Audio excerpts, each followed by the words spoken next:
Jadi 30 yang diculik adalah anak Israel, ya warga negara Israel, 30 anak yang diculik, 30 anak kecil, termasuk bayi usia 5 bulan, saudara ya. Lihat, 50 warga negara Thailand, saudara ya. Anda nggak pernah tahu ini di Tribun Indonesia, di Tribun dan TV One Media Indonesia, Anda nggak akan dapat data ini. Hanya dari Nabi ke-26, update langsung dari Haifa, saudara ya. Kemarin kami di broadcast, mohon yang bisa berbahasa Ibrani dan Thailand. Sekaligus ya, artinya untuk translate, karena akan ada negosiasi pembebasan sandera lagi, saudara ya. Ibrani Thailand, ya saudara ya. Makanya kemarin di broadcast, sayang ya di Haifa nggak ada orang Thailand sekolah, saudara ya. Adanya orang dari Cina, jadi nggak ada yang bisa, sayang sekali ya, saudara ya.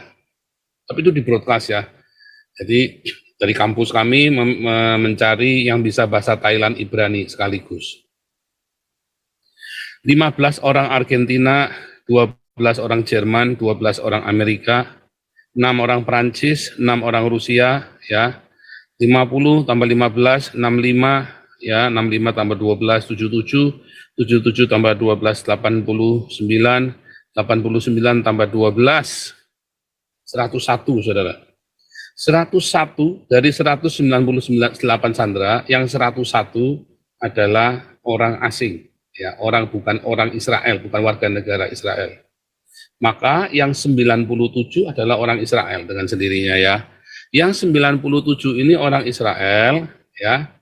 Yang 30 adalah anak kecil, saudara. Bahkan kemarin bukan Eli Cohen ya, saya lupa namanya ya. Satunya Eli Cohen. Salah satu juru bicaranya Israel ya, dia ngomong dengan tegas ya bahwa kamu Sekjen PBB Guterres harus mengundurkan diri dari jabatannya. Karena bodoh sekali, saudara ya, berani ngomong bahwa Israel menjajah Palestina. Itu kan hal yang sangat stupid sekali, saudara ya.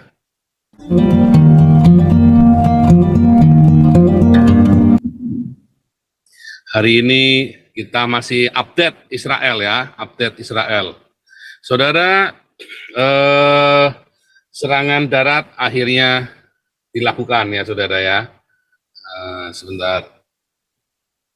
Mengerikan, saudara ya. Serangan darat ini akhirnya dilakukan juga, dan kalau sudah serangan darat kita nggak tahu berapa lagi akan ada korban, saudara ya. Sangat mengerikan dampak dari kebodohan orang-orang ini, saudara ya. Sebab bagaimanapun juga Israel berhak membela dirinya sendiri, saudara ya. Israel berhak untuk melindungi rakyatnya, saudara ya. Dan sangat bodoh sekali kalau Anda lihat ya, saya ada tampilkan di YouTube community saya.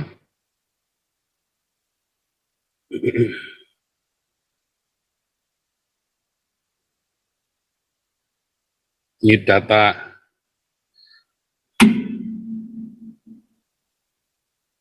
ya, ada 198 orang tawanan yang diculik dan disandra ya, termasuk 30 diantaranya adalah anak kecil. Jadi 30 yang diculik adalah anak Israel, ya warga negara Israel, 30 anak yang diculik, 30 anak kecil, termasuk bayi usia 5 bulan, saudara ya. Lihat, 50 warga negara Thailand, saudara ya. Anda nggak pernah tahu ini di Tribun Indonesia, di Tribun dan TV One Media Indonesia, Anda nggak akan dapat data ini. Hanya dari Nabi ke-26, update langsung dari Haifa, saudara ya. Kemarin kami di broadcast, mohon yang bisa berbahasa Ibrani dan Thailand. Sekaligus ya, artinya untuk translate, karena akan ada negosiasi pembebasan sandera lagi, saudara ya. Ibrani Thailand, ya saudara ya. Makanya kemarin di broadcast, sayang ya di Haifa nggak ada orang Thailand sekolah, saudara ya. Adanya orang dari Cina, jadi nggak ada yang bisa, sayang sekali ya, saudara ya. Tapi itu di broadcast ya.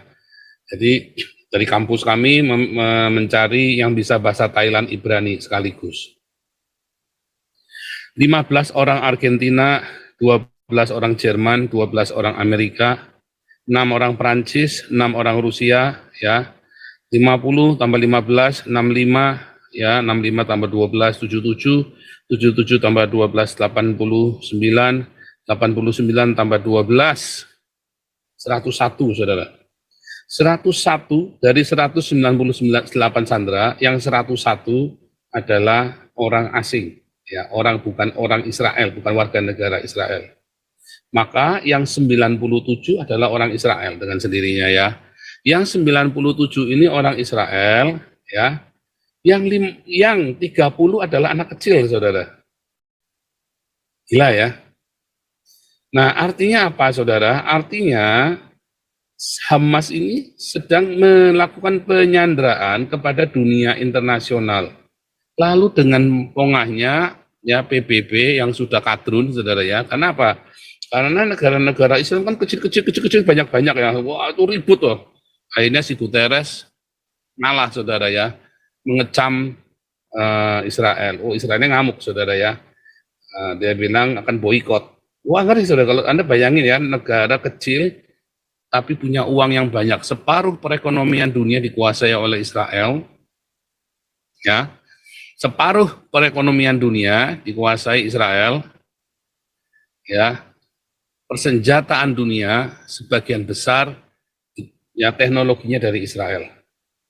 Dan tentu saja kalau mereka punya teknologi, mereka punya remote-nya, saudara. Ya, saudara, ya. Betapa mengerikan negara kecil ini, ya, sehingga PBB pun tak berkutik. Resolusi PBB untuk gencatan senjata yang disetujui oleh 124 negara, ya, dan ada sekitar, saya lupa ya berapa, 124 negara, ya, 124 negara, tapi ada 14 negara yang menolak, ya, termasuk diantaranya Eropa, nggak mau, saudara, ya, Eropa dan Amerika. Akibatnya veto, ya, maka resolusi gencatan senjata nggak bisa, saudara, ya, karena baik Inggris, Amerika sepakat, ya, tidak ada gencatan senjata. Mengapa? Karena ini, saudara, ya, ini faktanya. Ya, mereka tidak akan melakukan negosiasi kepada teroris. Nah, kalau Indonesia mah mana, saudara, ya? Indonesia mah nego dengan teroris, ya. Nah, itulah bedanya orang Indonesia. Kenapa? Karena Indonesia sendiri adalah eksportir teroris dan pemerintahnya separuh dari pemerintah Indonesia, separuh dari orang-orang yang duduk di dalam pemerintahan Indonesia adalah teroris, saudara. Termasuk mereka adalah pendukung teroris, bandarnya, saudara, ya. Nah, dari sini kita mengerti, saudara, ya. Oh, sebentar, ya.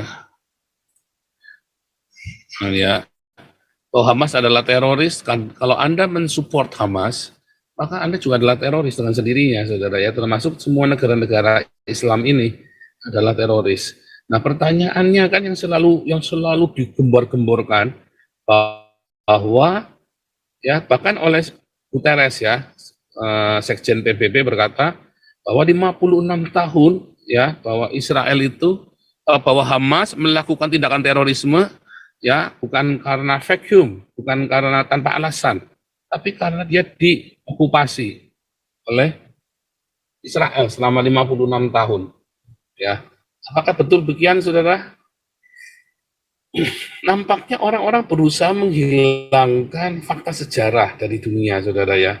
Terjadi pembohongan terus di blow up terus-menerus oleh negara-negara Islam ini atas nama Al-Quran, ya, sehingga mereka menghilangkan.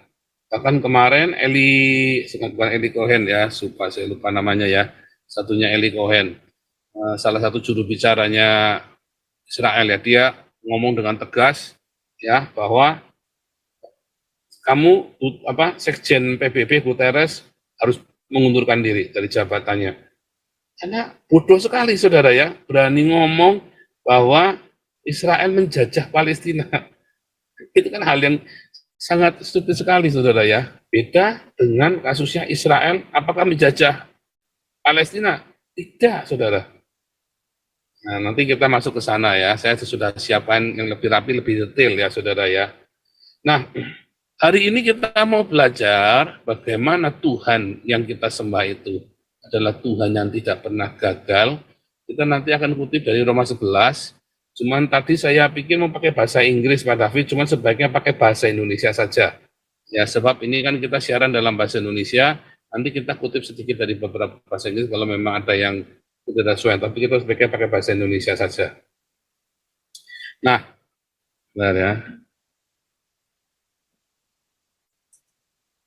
Oke. Sangat menarik saudara ya, akan sangat menarik apabila Anda belajar sejarah dengan benar ya, Anda belajar dengan teliti ya saudara, belajarnya lengkap ya, bahkan seperti itu ada di Wikipedia saudara ya, di Wikipedia yang bahasa Inggris itu sudah tercantum semua, tetapi belajarlah yang lengkap.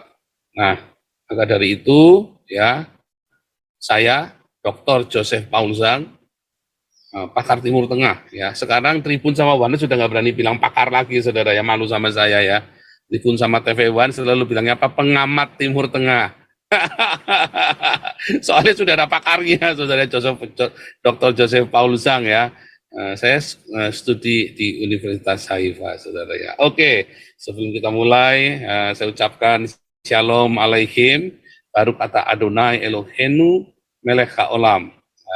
Saudara, kita akan mulai seperti biasa, kita akan mulai dengan tanya jawab Alkitab ya. Dan tentu saja karena ini adalah sebuah update ya, sebuah update sebuah update Israel ya, update Israel. Kita akan bicara sejarah, kita bicara politik, tetapi bukan kita nggak lagi sedang menggubrak, kita nggak ya, kita lagi mau belajar firman Tuhan. Nanti saya tunjukkan ya, bagaimana penggenapan firman Tuhan, sehingga kalau firman Tuhan itu digenapi ya, Anda tahu bagaimana Anda harus bersikap saudara. Bagaimana Tuhan tidak pernah gagal, tidak pernah lalai dan meninggalkan umatnya. Sebentar, ini kenapa? Sebentar ya.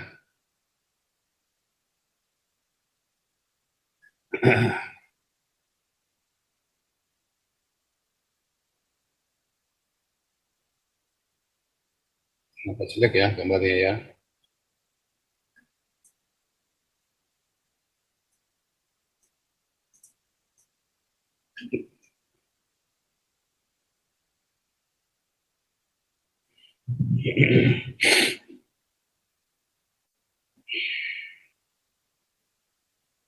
Oke.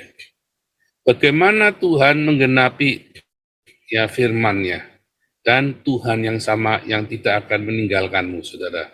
Rahasia ini sudah dinubuatkan oleh Rasul Paulus ya. Rasul Paulus sudah menubuatkan tentang apa yang terjadi ya di dalam Israel dewasa ini ya, di dalam Roma 11. Dan ini nanti kaitannya dengan Wahyu 6 ya, munculnya kuda putih. Kemarin sudah sempat saya bahas ya, hari Jumat kemarin, 2024 kuda putih muncul di Yerusalem ya, dengan memegang rainbow atau tokso ya, dan kemudian terjadilah masa damai. Sayangnya ketika di negara di Israel dan di seluruh dunia kemudian damai, karena Israel damai seluruh dunia damai, tetapi Indonesia justru malah enggak ya, justru enggak ya. Itu semua sudah dituliskan saudara ya, sudah dituliskan di dalam firman Tuhan. Dan bagaimana nanti ya Anda akan menjadi penggenap firman Tuhan itu, Anda akan menjadi orang-orang yang ada di dalamnya, yang menggenapi firman Tuhan itu saudara ya. Dan kalau Anda menggenapi menjadi pelaku, apakah Anda ada ya, tumau di sana waktu Tuhan datang. Nah, ketika sangkakala terakhir dibunyikan, Anda lagi ada di pihak siapa? Nah, itu masalahnya. Anda sedang di pihak siapa? Maka dari itu Anda yang sekolah, yang lagi belajar, yang lagi kerja, ayo belajar yang sungguh-sungguh, kerja yang sungguh-sungguh. Kenapa? Karena ketika masa antikristus itu datang, selama 3,5 tahun yang mengerikan sekali, maka Anda harus independen dengan semua skill yang Anda punya. Jangan santai, saudara. Anda punya persiapan-persiapan. Nah, makanya Anda harus diakonia, supaya keberuntungan itu berpihak padamu, saudara. Anda harus diakonia, supaya keberuntungan itu berpihak padamu. kepadamu. Sehingga Anda tahu bagaimana Anda ya sedang bekerja. Jangan lagi nganggur. Artinya bekerja seperti Tuhan bilang ya, berbahagialah hamba-hamba yang didapati oleh tuannya sedang bekerja ketika tuannya itu datang. Bekerja apa, Pak? Bekerja apa yang dimaksud bekerja? Nah, itu, saudara. Nah, apa yang dimaksud dengan bekerja? Apakah Anda lagi khotbah? Oh, bukan. Anda sedang bekerja, melakukan pekerjaan Bapa di surga. Ya, melakukan pekerjaan Bapa kita semua, bukan di gedung gereja, bukan aktif di gedung gereja. Makanya kita belajar hari ini, saudara ya. Bagaimana bekerja itu, yaitu bahwa Anda harus selalu di dalam apa, saudara, bertekun di dalam kebenaran. Karena firman Tuhan berkata, carilah dulu kerajaan Allah dan kebenarannya. Kalau bilang carilah kerajaan Allah, kalau Anda bilang carilah kerajaan Allah, berarti di situ Yesus yang berkuasa, saudara, yang bertata. Ya, dan kebenarannya di kayu sune, saudara ya. Artinya sadik. Nah, di dalam sadik itu Anda bertekun dalam pengampunan dan di dalam diakonia. Karena pengampunan dan diakonia adalah sebuah kebenaran. Ya, pengampunan dan diakonia, ya, kasihlah Tuhan dan kasihlah sama, sadik, ya. Apakah sadik itu? Sadik itu adalah Torah, saudara. Torah itulah sadik, ya. Torah itulah sadik. Ukuran kita, ya, tongkat pengukur, tali sifat, itulah Torah. Apakah Torah? Torah adalah Shema Israel, Adonai Eloheinu, Adonai Echad, Ve'ahavta Adonai Eloheika, Bekol levavevka, ubekol nafseka, ubekol meodeka. Kasihlah Tuhan Allahmu dengan segenap hatimu, dengan segenap kekuatan, segenap jiwamu, dan segenap kekuatanmu. Dan hukum yang kedua, yang sama dengan itu adalah kasihilah sesamamu manusia. Itu kata Rabi Akiva, kata Hillel, Rabi Hillel, kata Yesus, kata Paulus. Dua saksi dari Yudaisme, dua saksi dari Yesus dan pengikutnya. Ya. Dan empat-empatnya adalah Rabi Yahudi, saudara ya. Wah, kurang apa lagi, saudara? Mau kurang saksi apa lagi? Ya. Nah, itu saudara ya. Nah, kalau Anda tidak sedang melakukan itu, Anda sedang salah. Serius ya. Mau Anda di gereja setiap hari, tapi Anda tidak melakukan, apa itu mengasihi Tuhan yang tidak kelihatan, saudara? Mengasihi Tuhan yang tidak kelihatan adalah dengan apa? Mengasihi musuh-musuhmu. Nah, itu ya, saudara ya. Nah, hari ini, ya, siapa yang masih punya musuh? Anda menetapkan orang jadi musuhmu. Oh, jangan, saudara ya, Anda harus mengasihi dia. Kalau orang menetapkan kamu jadi musuhnya, kamu tidak usah urusan. Tapi jangan sampai kamu memusuhi orang. Jadi kita nggak punya musuh. Tapi kalau orang menganggapmu musuh, bodoh amat, saudara ya. Tapi kalau kamu jangan menganggap orang menjadi musuhmu, kasihilah musuhmu. Itu penting, saudara ya. Berbuatlah baik pada orang yang menganiaya kamu. Itu dilakukan, ya. Nah, hari ini kita juga akan belajar bagaimana hubungan orang Kristen dan orang Yahudi. Mengapa terjadi banyak sekali gap. Aduh, banyak ya, kita hari ini entah cukup tangga dalam 3 jam, 2 jam, kita sisa 2 jam. Oke, mungkin ada mau sharing dulu atau mau bertanya ya, boleh ya. Kau bilang kau menang debat lawan domba yang sesat. Kau bilang banyak yang tobat,